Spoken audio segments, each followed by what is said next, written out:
Hello everybody, how are you doing? I am Scott Stanton, the original Tombstone tourist, and once again we are in Woodlawn Cemetery in the Bronx, New York City.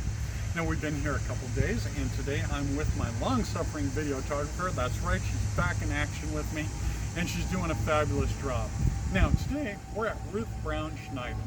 Now the grave of Ruth Brown Snyder is, let's talk about her for a minute. So in the 8th grade, she dropped out. She wanted a job, but really she wanted a man. And she bounced around and she ended up at Motorboating magazine, insert your own tasteless joke here. And she found a gentleman by the name of Albert Snyder, who was 13 years her senior. Now, they dated, they got married. Now, this was back in the 1920s. And some say that she was gregarious, outgoing, loved to dance, loved to party. Everybody liked her. Others said that Albert was sullen, dull, boring, etc. Now, what we do know is Albert, when they moved to their Long Island home, which is still standing, he hung up a picture in the family room of his former fiancée, who had died before they got married. Now, this sent Ruth into a hissy fit, and news to guys, don't do that, it's bad form.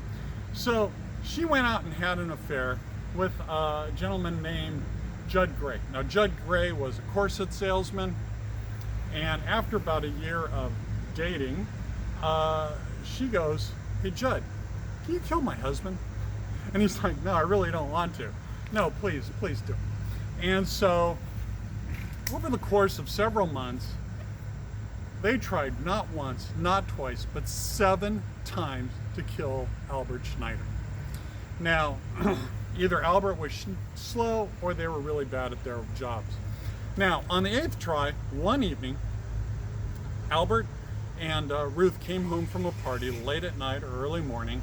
They were pretty hammered, and Al went to sleep, and Judd was hiding in the house. So he went up to the bed, struck him in the head, and all it did was wake him up. And so he yells, "Mumsy, come quick." And she comes up, takes a weight, bashes his skull in, stuffs chloroform rags up his nose, and then strangles him with coat wire, dead. Dead as a doornail, proving once again, if you want a job done right, get a woman. Now, they were caught literally that night. They were so bad at their alibis and everything. The police suspected them the next morning. They were both arrested. It was the crime of the century. It was the OJ combined with Klaus Van Bülow combined with, every other murder story. It was on the front page of every newspaper. The trial went on. They were both found guilty. They were pointing fingers at each other. Jury didn't care. Both found guilty. Both sentenced for execution at Sing Sing. Now, why am I telling you this story? That sounds like a bad episode of Snapped. Because you all know who Ruth Brown Snyder is. But first, let's look at her grave. This is the Brown family. And then Ruth is buried right over here.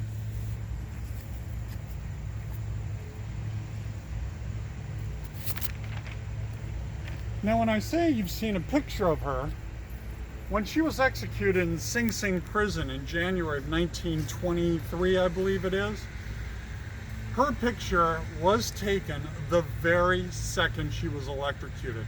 There was a reporter for the Daily News who strapped a Brownie camera onto his ankle and lifted it up. She was executed, and that picture ran the very next day, and this is the picture.